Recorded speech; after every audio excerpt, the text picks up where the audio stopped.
Tout d'abord, Yves Dutheil, merci beaucoup d'avoir accepté l'invitation à Romantique avec toi. Ça me fait chaud au cœur et je dois dire que je suis vraiment enchantée parce que vous représentez beaucoup dans ma façon de concevoir la musique et ça, sans flagornerie aucune. Merci, ça me fait très plaisir.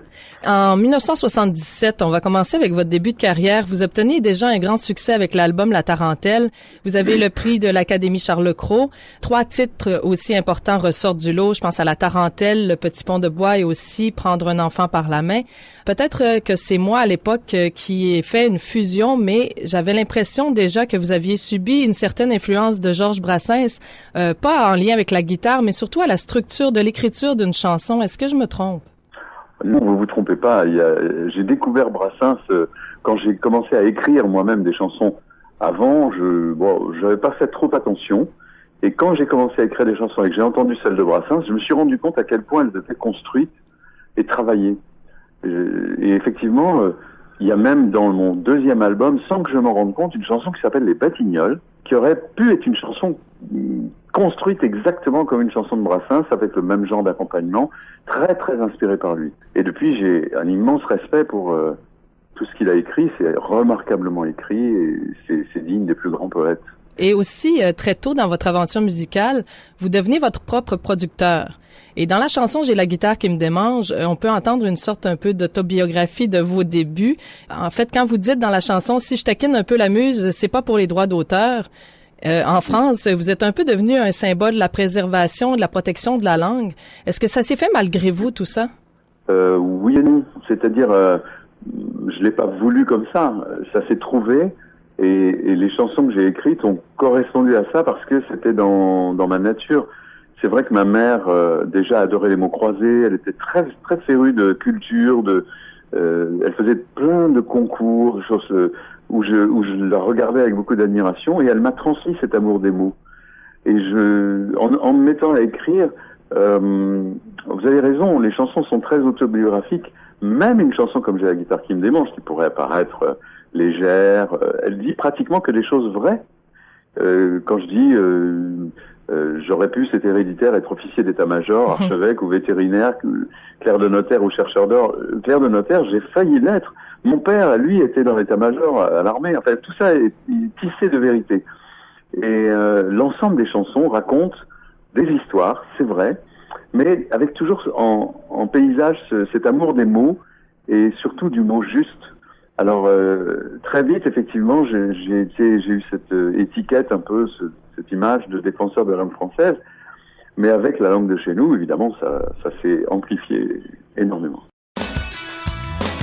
À CKAJ 92.5, vous écoutez Yves Dutheil à Romantique avec toi avec Nathalie Olivier.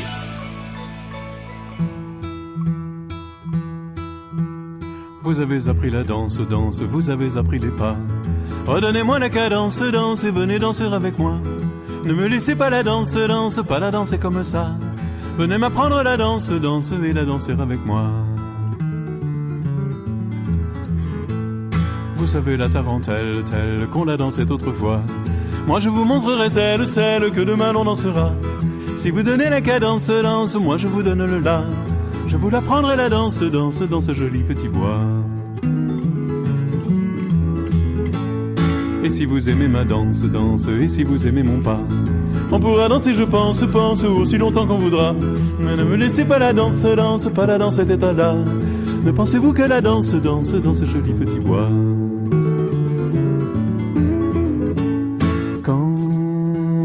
Quand le feuillage est si dense, quand le soleil est si bas, que voulez-vous que l'on danse dans les jolis petits bois.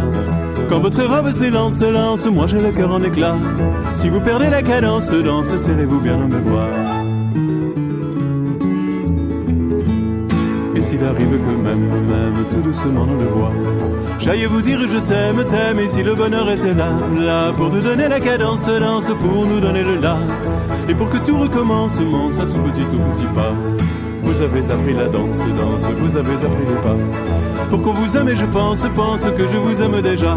C'est là que finit la danse, là dans l'ombre des bois. Mais notre amour qui commence, jamais ne s'arrêtera. C'est là que finit la danse, là dans l'ombre des bois. Mais notre amour qui commence, immense, jamais ne s'arrêtera.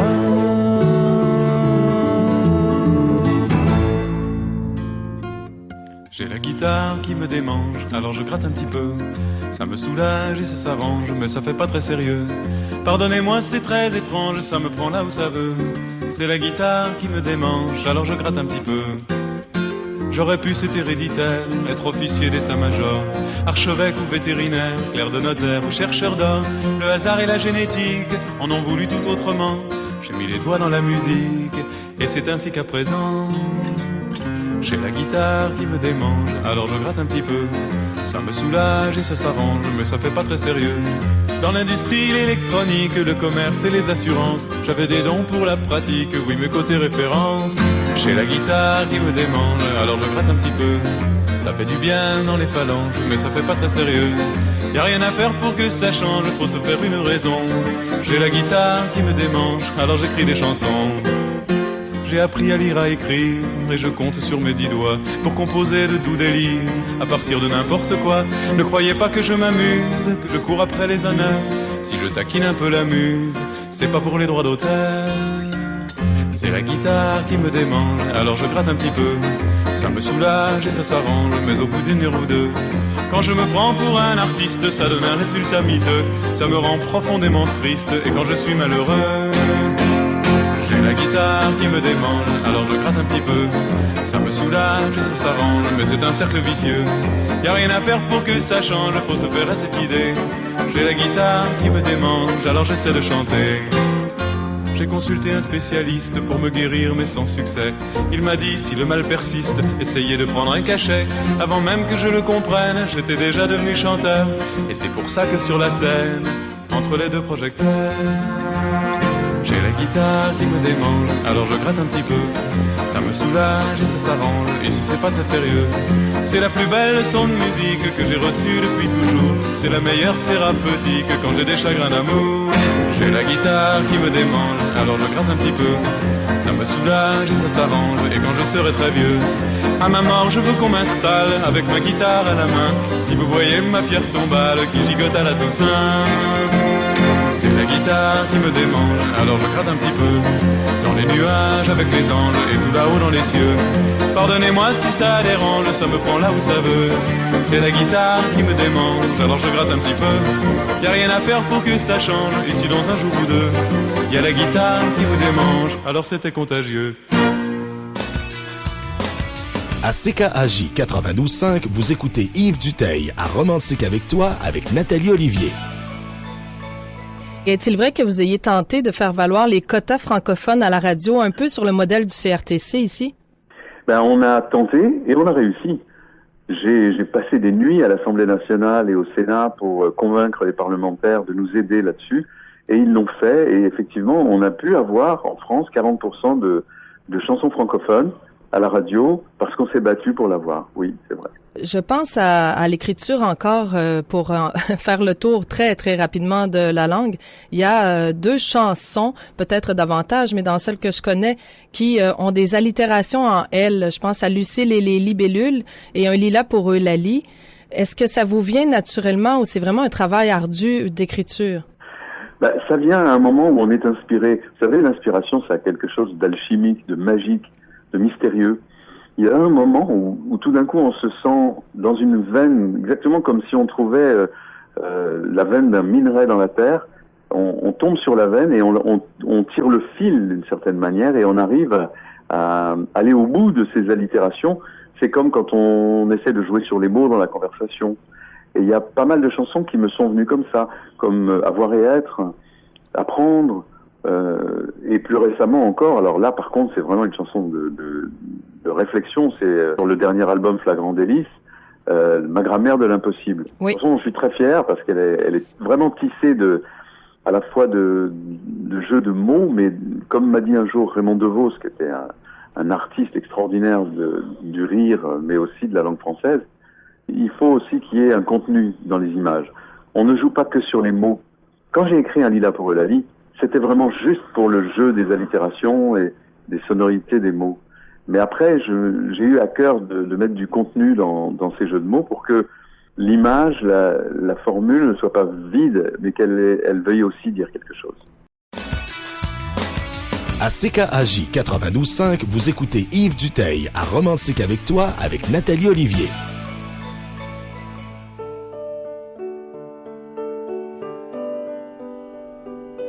Deux ou trois libellules en vol troublaient Lucille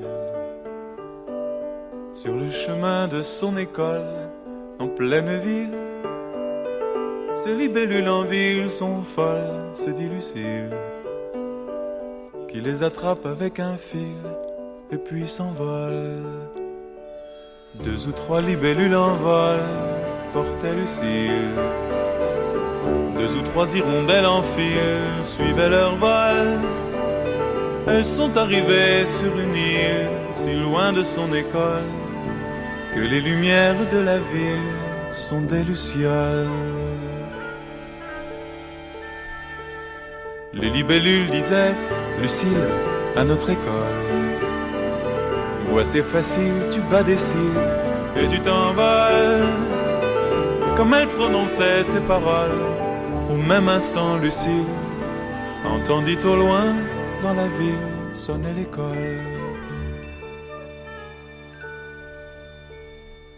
Deux ou trois libellules en vol suivaient Lucille sur le chemin de son école en pleine ville. Pressant le pas souple et gracile, Lucille frôlait le sol, battant des cils d'un air tranquille vers son école.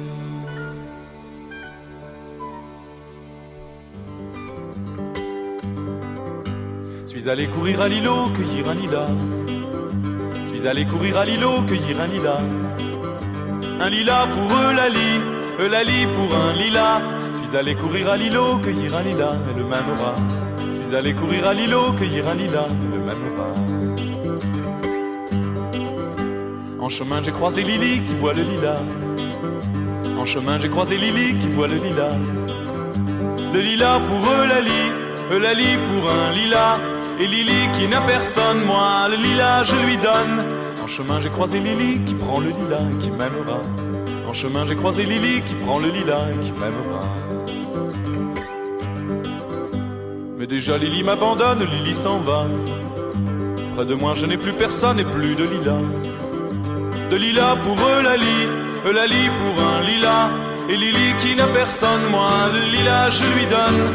Mais déjà Lily m'abandonne, Lily s'en va, ne m'aimera pas. Mais déjà Lily m'abandonne, Lily s'en va, ne m'aimera pas. Si retourner cueillir alors un autre lilas. Si retourner cueillir alors un autre lilas. Du lilas j'ai pris le lit pour dormir quand vient le soir. Et du lilas de la lie reste un la pour ma guitare. Et demain j'irai pour de bon chanter mes chansons, elles m'aimeront. Et demain j'irai pour de bon chanter mes chansons, elles m'aimeront. La la la la la la la la la la.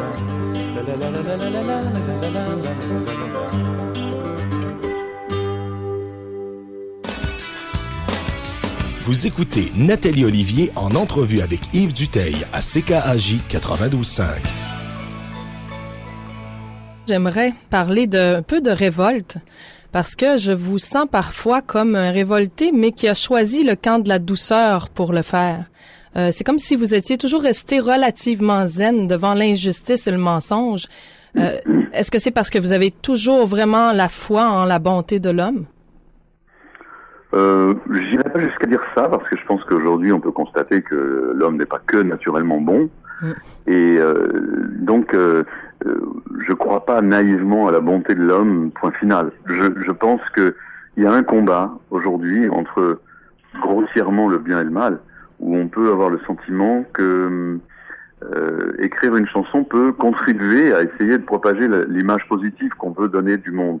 Mais pourquoi mes chansons sont empreintes de douceur? C'est parce que probablement c'est dans ma nature, et que je vais pas changer de nature pour me muer en un boxeur qui va frapper au plexus pour donner la mesure de sa conviction.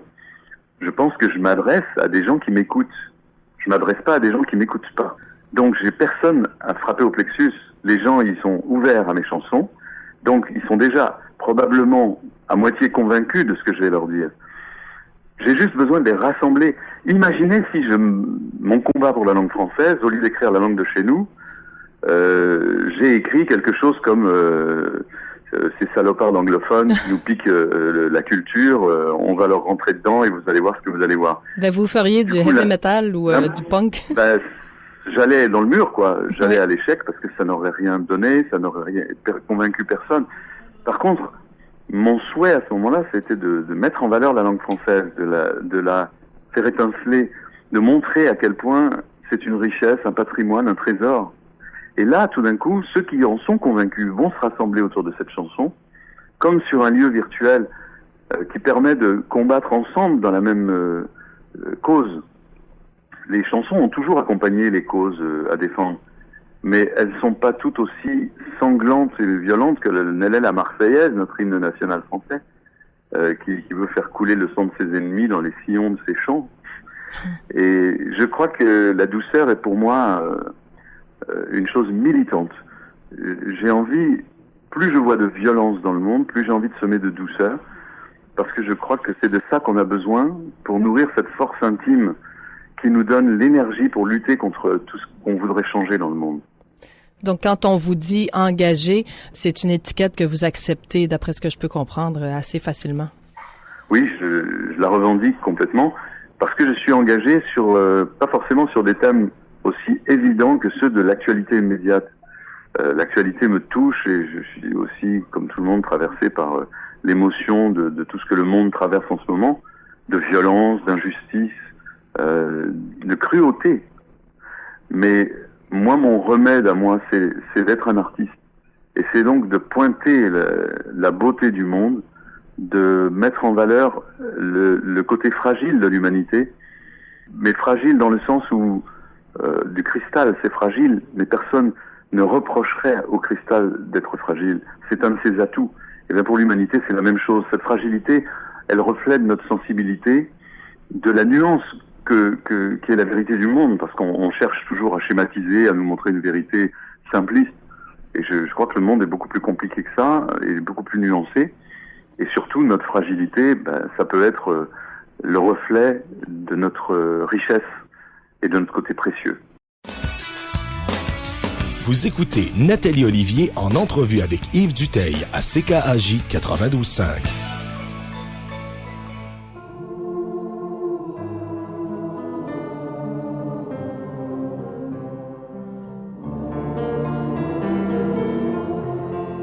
C'est une langue belle, avec des mots superbes, qui porte son histoire à travers ses accents, où l'on sent la musique et le parfum des herbes, le fromage de chèvre et le pain de froment, et du Mont Saint-Michel jusqu'à la Contrescarpe. En écoutant parler les gens de ce pays, on dirait que le vent s'est pris dans une harpe et qu'il en a gardé toutes les harmonies. Dans cette langue belle aux couleurs de Provence, où la saveur des choses est déjà dans les mots, c'est d'abord en parlant que la fête commence. Et l'on boit des paroles aussi bien que de l'eau. Les voix ressemblent au cours des fleuves et des rivières. Elles répondent aux méandres, au vent dans les roseaux, parfois même au torrent qui charrie du tonnerre, en polissant les pierres sur le bord des ruisseaux.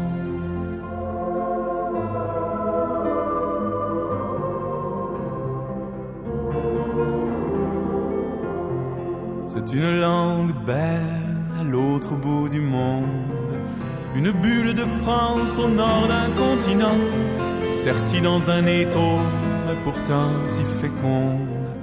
Enfermée dans les glaces au sommet d'un volcan, elle a jeté des ponts par-dessus l'Atlantique. Elle a quitté son nid pour un autre terroir, et comme une hirondelle au printemps des musiques, elle revient nous chanter ses peines et ses espoirs, nous dire que là-bas, dans ce pays de neige, elle a fait face au vent qui souffle de partout, pour imposer ses mots jusque dans les collèges, et qu'on y parle encore la langue de chez nous. C'est une langue belle qui sait la défendre. Elle offre les trésors de richesse infinie, les mots qui nous manquaient pour pouvoir nous comprendre, et la force qu'il faut pour vivre en harmonie. Et de l'île d'Orléans jusqu'à la Contrescarpe, en écoutant chanter les gens de ce pays, on dirait que le vent s'est pris dans une harpe et qu'il a composé toute une symphonie. Et de l'île d'Orléans jusqu'à la Contrescarpe, en écoutant chanter les gens de ce pays, on dirait que le vent s'est pris dans une harpe et qu'il a composé toute une symphonie.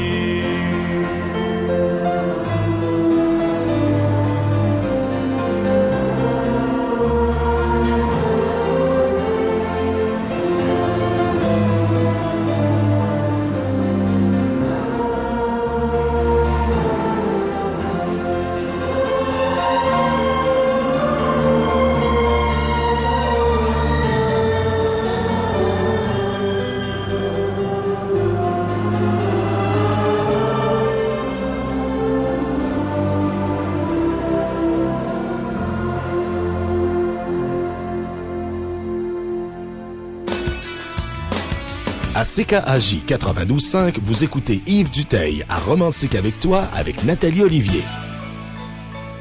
Je voudrais parler de la France, j'en ai parlé brièvement tout à l'heure.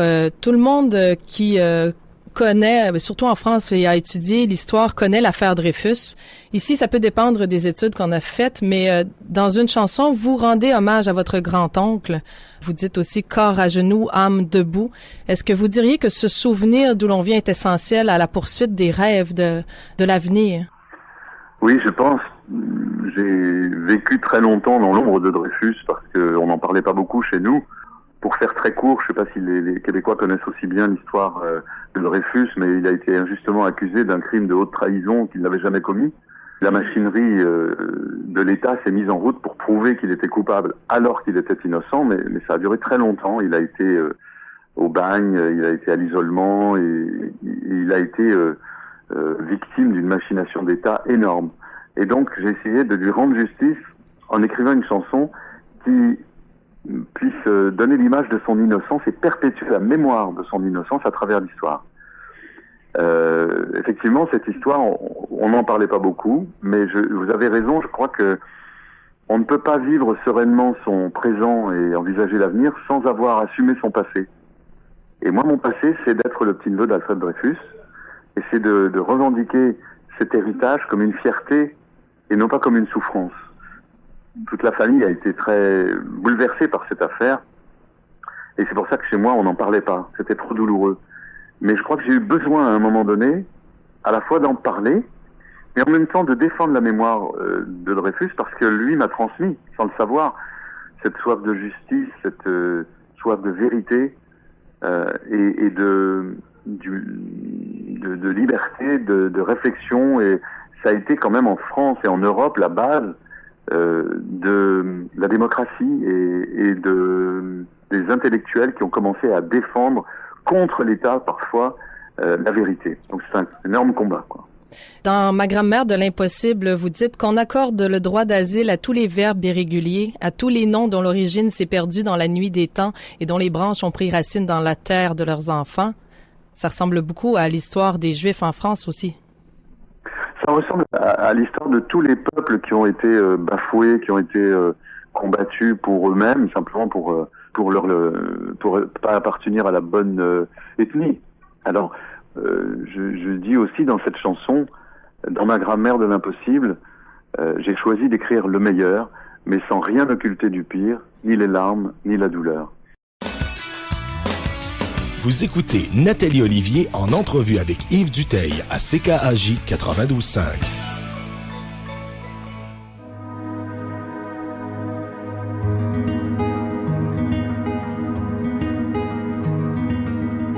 Je suis un peu ton fils, et je retrouve en moi ta foi dans la justice et ta force au combat. Dans ton honneur déchu, malgré ta peine immense, tu n'as jamais perdu ton amour pour la France.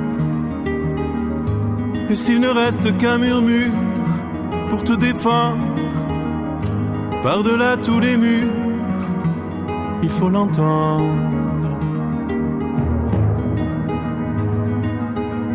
Je suis un peu ce frère qui remue les montagnes lorsque tu désespères dans ton île en Guyane.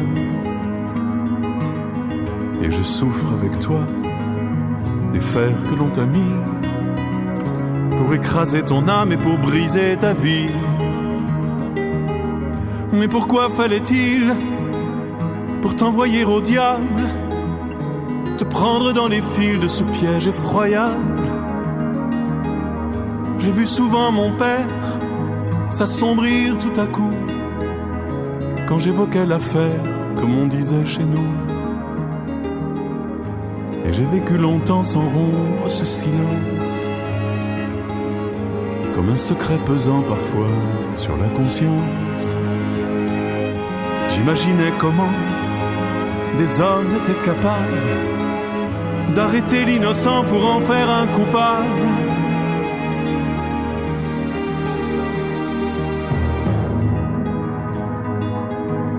Il était alsacien, français, juif, capitaine, vivait parmi les siens à Paris 17e. Quand un matin d'octobre, on l'accuse, on l'emmène vers 12 ans de méprise et d'opprobre et de haine. Traité plus bas qu'un chien, laissé dans l'ignorance de tous ceux qui sans fin luttaient pour sa défense. Courageux, opiniâtres, jouant parfois leur vie sur un coup de théâtre en s'exposant pour lui. Je suis un peu son fils et c'est moi que l'on traîne au palais d'injustice en l'écoutant à peine. Et quand Paris s'enflamme alors qu'on l'injurie, le coupable pavane à 4 pas d'ici. Lucie, mon corps est à genoux, mais mon âme est debout. Un jour je reviendrai vers la terre de France, crier mon innocence et retrouver la paix. Ici, je n'ai plus rien de toi, et j'ai peur quelquefois que ma raison s'égare. Si je perds la mémoire, si j'oublie qui je suis, qui pourra dire alors à ceux qui m'aiment encore que je n'ai pas trahi, que j'ai toujours porté l'amour de mon pays, bien plus haut que ma vie, bien plus haut que la vie.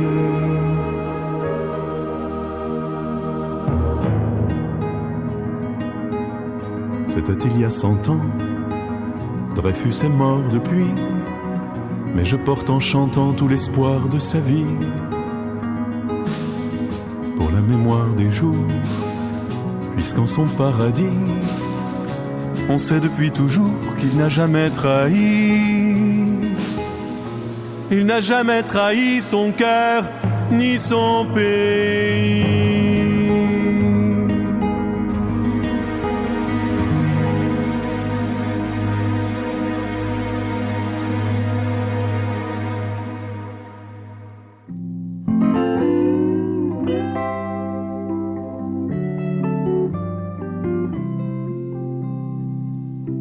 Dans ma grammaire de l'impossible, tous les mots pourraient s'accorder, des plus fragiles aux plus sensibles, du pluriel au plus singulier. Je voudrais que le masculin s'accorde avec le féminin, que la raison l'emporte enfin entre les mots du genre humain, que nul ne reste dans la marge, et que dans ce monde imparfait, on conjugue au temps le plus large les droits de l'homme et leur respect, qu'on accorde le droit d'asile à tous les verbes irréguliers, à tous ces mots sans domicile qui font de nous des étrangers, des sans espoir, des sans recours, sans refuge et sans illusion, sans voix ni loi et sans amour à la porte de nos maisons, à tous les noms dont l'origine s'est perdue dans la nuit des temps et dont les branches ont pris racine dans la terre de leurs enfants. Qu'on efface des dictionnaires les règles injustes et les accords qui portent le feu et le fer jusqu'à l'article de la mort. Que nos langues si différentes apprennent enfin à s'écouter et s'unissent dans la tourmente aux confins de l'humanité pour briser les murs du silence dans les regards et les pensées, ouvrir les portes de l'enfance à tous les vents du verbe aimer.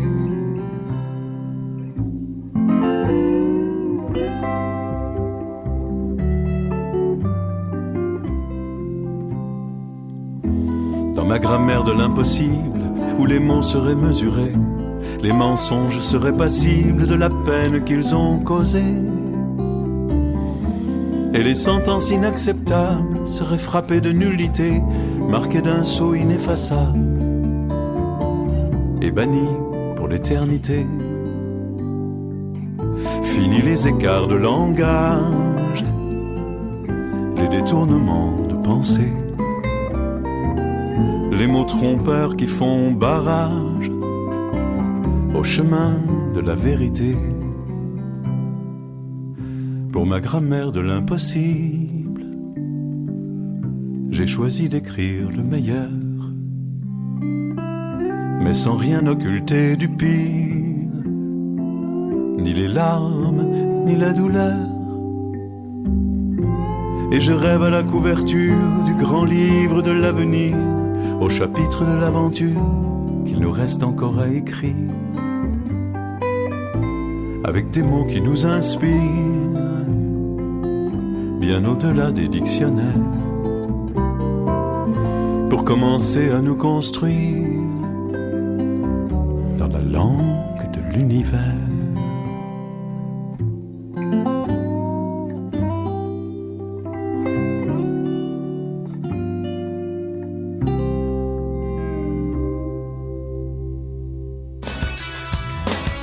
À CKAJ 92.5, vous écoutez Yves Dutheil à Romantique avec toi avec Nathalie Olivier.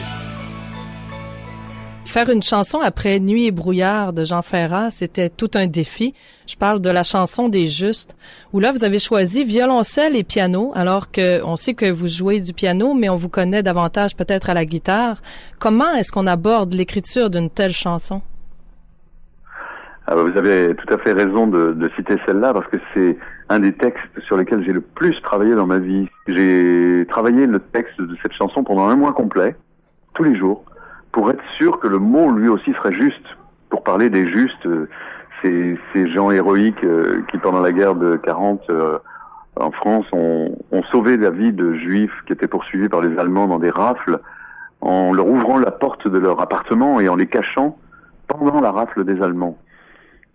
Il faut savoir que les gens qui ont fait ça ont risqué leur vie pour un instant comme ça d'engagement extraordinaire et de courage. Et écrire une chanson sur ce sujet, pour moi, c'était à la fois un devoir d'histoire par rapport à ma famille, c'était aussi un défi parce que parler des justes, c'était une façon de rendre à l'humanité l'honneur qui lui avait été pris par les nazis, parce que c'est une des plus sombres périodes de l'histoire de l'humanité, cette période de barbarie nazie, mais elle a été sauvée en quelque sorte.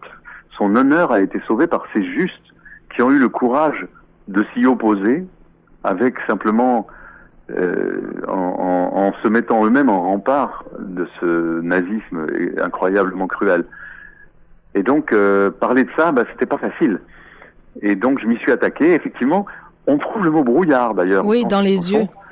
Et c'est pas un hasard, c'était un clin d'œil aussi à Nuit et brouillard de Jean Ferrat. Et j'ai voulu prendre la suite de cette chanson et écrire aussi la suite de la chanson Dreyfus que j'avais écrite sur le capitaine Dreyfus.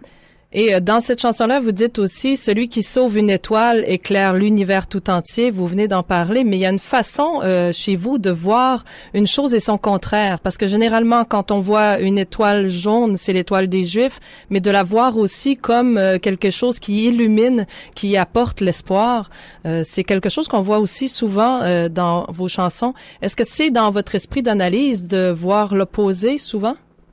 Oui. On est tout à fait dans la poésie quand on dit une chose avec son contraire.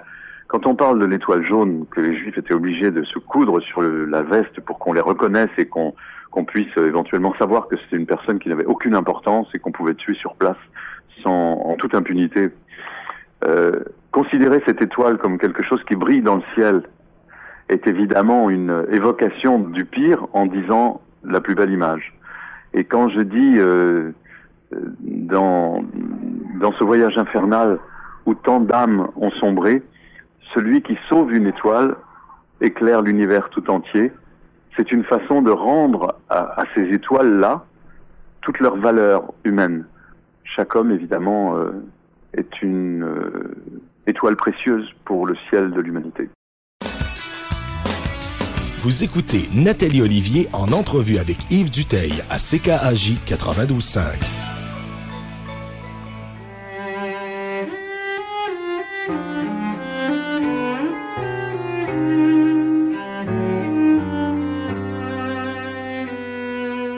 Une gare au petit jour, dans le froid et la peur, et des soldats tout autour qui hurlent dans des haut-parleurs. Les wagons refermés comme un tombeau, des mains se tendent à travers les barreaux, mais le rappel est resté sans écho. On a compris bien trop tard l'horreur qu'ils ont vécue, la blessure dans les regards de ceux qui en sont revenus. Les yeux couleur de sang et de brouillard, des barbelés gravés dans leur mémoire, mais dans le cœur un indicible espoir. Vivre un jour, une heure là-bas, c'est braver le silence, dépasser la mort d'un pas devant ceux qui s'enivrent et dansent dans ce voyage infernal où tant d'âmes ont sombré.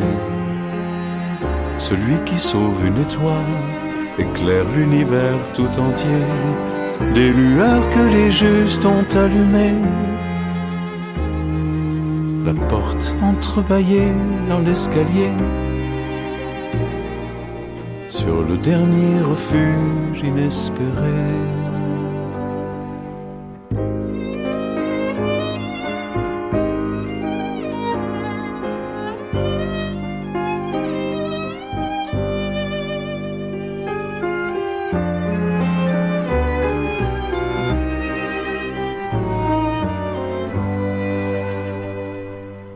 Au jardin du souvenir, des cailloux sont posés, et les arbres ont beau fleurir à chaque printemps retrouvé.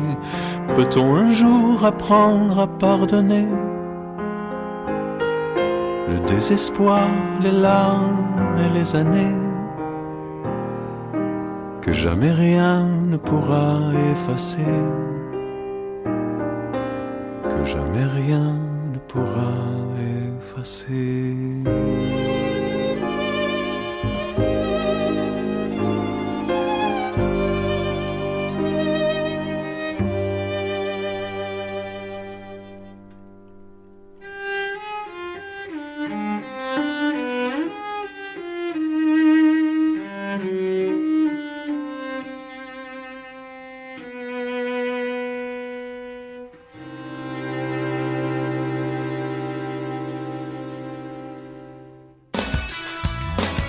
À CKAJ 92.5, vous écoutez Yves Dutheil à Romantique avec toi avec Nathalie Olivier. J'aimerais parler aussi de nouvelles technologies parce que c'est nouveau peut-être dans votre façon d'écrire, d'aborder ces thèmes-là des nouvelles technologies. Et à la fois, le temps presse, on est bousculé dans une société de consommation. Et à la fois, ces technologies-là nous aident à rester en communication tout en étant de plus en plus isolés, je dirais. Et je pense aussi à la chanson « Je t'aime MS ». Oui, tout à fait. Et il y a aussi une chanson sur la photographie, qui est une chanson d'amour, en fait, mais qui est une chanson d'amour à travers une technologie. Alors oui, absolument. On vit dans une époque où on a coutume de maltraiter un peu ces moyens technologiques nouveaux en les disant froids, distants, on dit qu'on met des écrans entre nous, etc. C'est un peu vrai. Le téléphone portable, c'est un instrument qui vous rend accessible tout le temps, on est dérangé, on reçoit des messages que les gamins écrivent en faisant des fautes d'orthographe, ils ont les pouces hyper musclés, peut-être plus que le cerveau. On peut trouver des tas de choses à dire comme ça négatives sur l'informatique, sur les courriels, sur le téléphone portable, sur tous ces moyens qui sont aujourd'hui les nôtres. Et en même temps, je trouve que on vit dans cette époque-là. Et ça nous donne aussi la possibilité de nous relier les uns aux autres d'une façon qui n'existait pas avant. Regardez par exemple le fait d'avoir un blog. Je mets un article sur le blog. Vous êtes très actif d'ailleurs sur votre blog.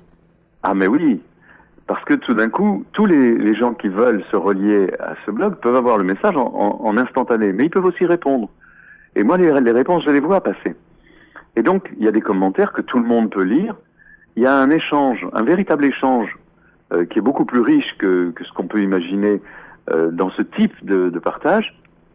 Et puis surtout, le téléphone portable, c'est ce qui nous relie à ce qu'on aime en permanence.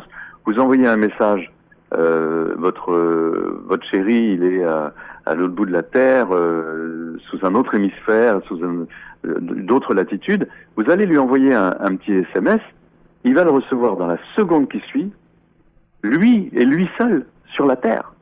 C'est extraordinaire, ça n'existait pas avant, maintenant ça existe, et c'est quand même un partage fantastique de pouvoir s'envoyer des douceurs comme ça à travers la planète, et de pouvoir se tenir au courant. Si votre enfant est sorti plus tôt de l'école, et que s'il n'y avait pas ça, il attendrait à la porte de l'école l'heure à laquelle vous êtes censé venir le chercher, mais là il peut vous prévenir qu'il faut venir le chercher plus tôt.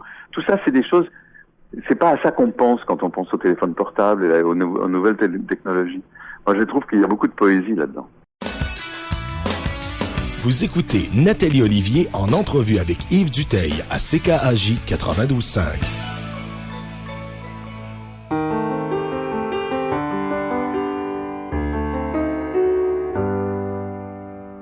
Quand je voyage sur la terre, j'emporte toujours avec moi ce petit carré de lumière qui nous relie où que l'on soit.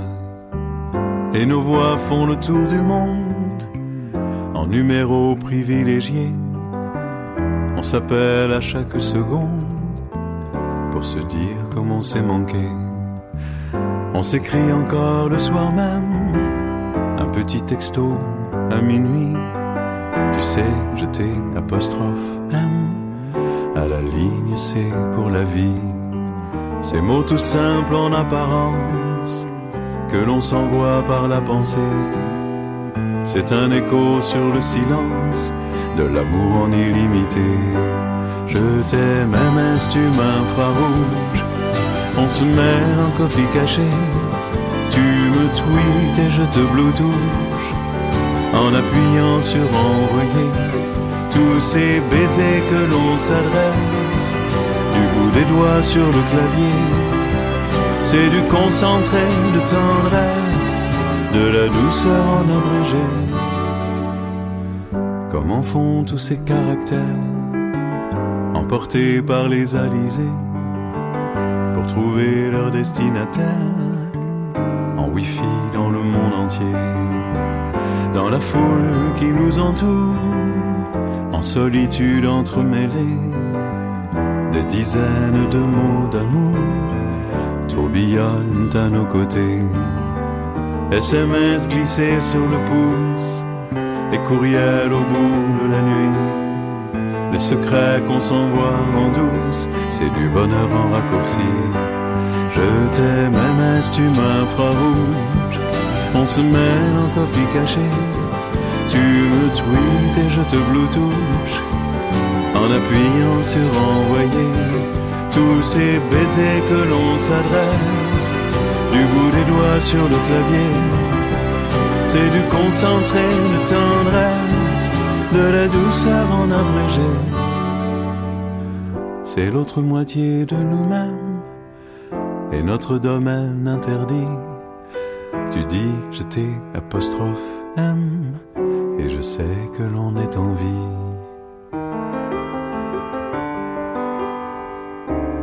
Je t'ai apostrophe M aussi.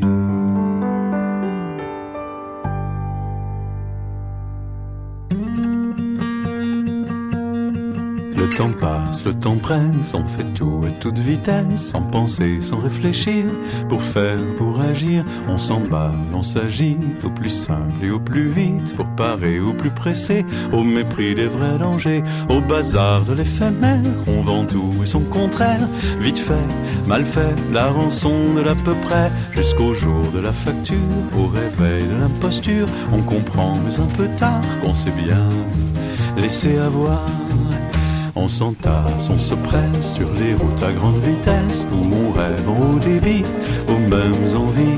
On convoite, on achète, on consomme et puis on jette, pris dans des pièges à souris, aux faux airs de paradis, défenseurs de la nature. On se perd en conjecture, tout est bio, tout est bien, pour de faux mais ça fait rien. On est vert, on est sage, on est surtout vert de rage. Aujourd'hui l'humanité perd sa vie à la gagner. On piétine, on s'enfonce, submergé des faits d'annonce, englouti sous les sondages, le son, l'image. Il faut occuper l'espace, être premier de la classe, l'emporter sur le poteau, tricher s'il le faut, promulguer en toute hâte des mesures de carton-pâte, prises à tort et à travers pour brasser les courants d'air. Cependant qu'avec ivresse on imprime et on compresse la Joconde et la Tosca en JPEG, en MP3.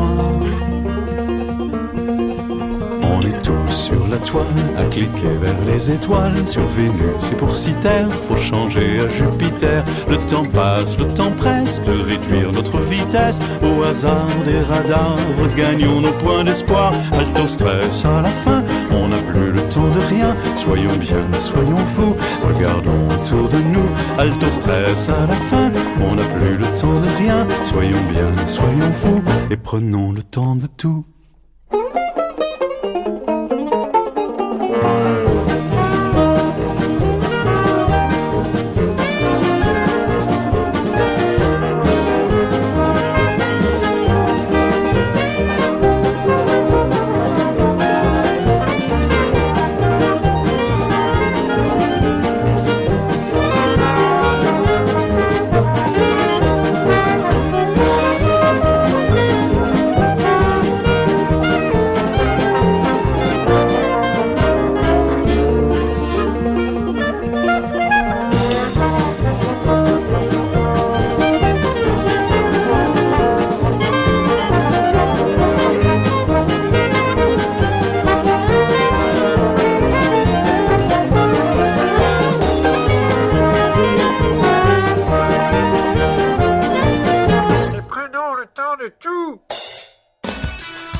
À CKAJ 92.5, vous écoutez Yves Duteil à Romantique avec toi avec Nathalie Olivier. J'aimerais terminer avec les enfants. Vous avez des implications nombreuses, parrain de Petit Prince, que je comparerais ici à Rêve d'enfant. Votre école chez vous aussi pour la scolarisation des enfants malades ou encore handicapés, d'après ce que j'ai lu. Et bien sûr, la chanson « Prendre un enfant par la main » est dédiée à votre fille, Martine. Est-ce que c'est lorsque vous êtes devenu père que vous avez ressenti la nécessité de ce type d'engagement? C'est indirectement à cause de la chanson « Prendre un enfant » parce que cette chanson a été désignée comme étant la chanson du siècle par un sondage en France en 1987. Jusque-là, j'étais un peu terré dans ma carrière d'artiste, caché derrière mon image d'artiste et je m'engageais pas beaucoup. je signais rien, j'étais un peu à l'abri de tout ça, parce que trouver un artiste, c'est pas facile, hein. Quand vous êtes un nom, les gens, ils s'adressent à vous, mais où est-ce qu'ils vous écrivent? Bon. Donc j'étais un peu caché. Et puis, à un moment donné, quand cette chanson a été désignée vraiment chanson du siècle, vous vous rendez compte, passer devant Édith Piaf, devant Trenet, devant Brel, devant Brassens, tous les gens que j'ai adorés, qui m'ont donné envie d'écrire, c'était tellement fort que j'avais l'impression de plus avoir de rêve devant moi. J'avais l'impression d'être allé déjà au-delà du plus beau rêve que j'aurais pu caresser en commençant à écrire des chansons. Et donc, il fallait que je me forge un autre rêve. Et à ce moment-là, je me suis engagé. J'ai essayé d'être l'homme de mes chansons. Et j'ai essayé de rejoindre dans la réalité ce rêve idéal que je décrivais dans mes chansons, comme dans Prendre un enfant, qui était pour moi une réalité, mais qui était un engagement très, très intime, très personnel. À partir de là, j'ai commencé à avoir une vie associative. C'est même à ce moment-là, un peu plus tard, que je me suis engagé comme maire de mon village. Donc oui, effectivement, ça a été... il y a un rapport entre les chansons et l'engagement que j'ai été amené à contracter plus tard à travers des actions vraiment concrètes. Merci beaucoup Yves Dutheil encore une fois d'avoir accepté notre invitation et je rappelle que vous venez de faire paraître le disque Flagrant Délice qui comprend 12 chansons. Merci beaucoup aussi pour tous les auditeurs et les auditrices de CKAJ 92.5. Merci à vous.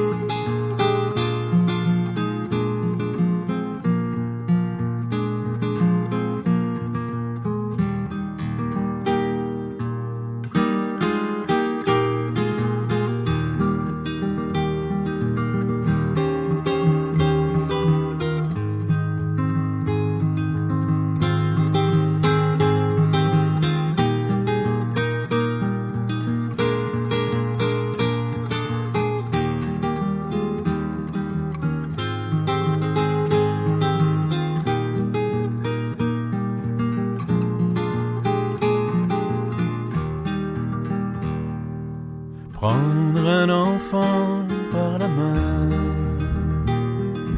pour l'emmener vers demain, pour lui donner la confiance en son pas. Prendre un enfant pour un roi, prendre un enfant dans ses bras, et pour la première fois sécher ses larmes en étouffant de joie, prendre un enfant dans ses bras.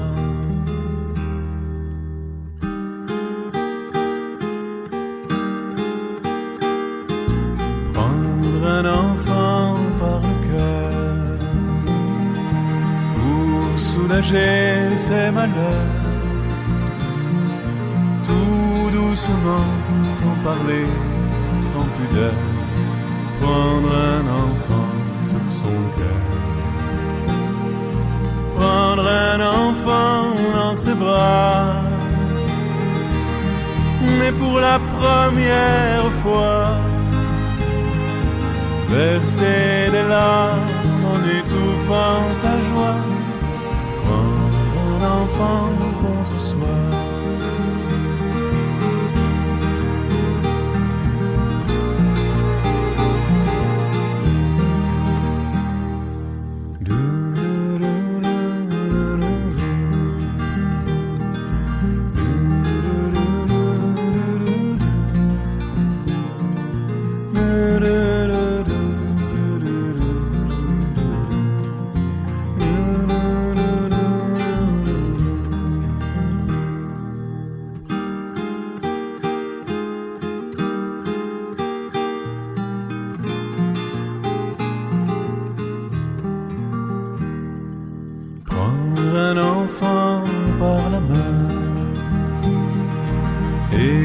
Chanter des refrains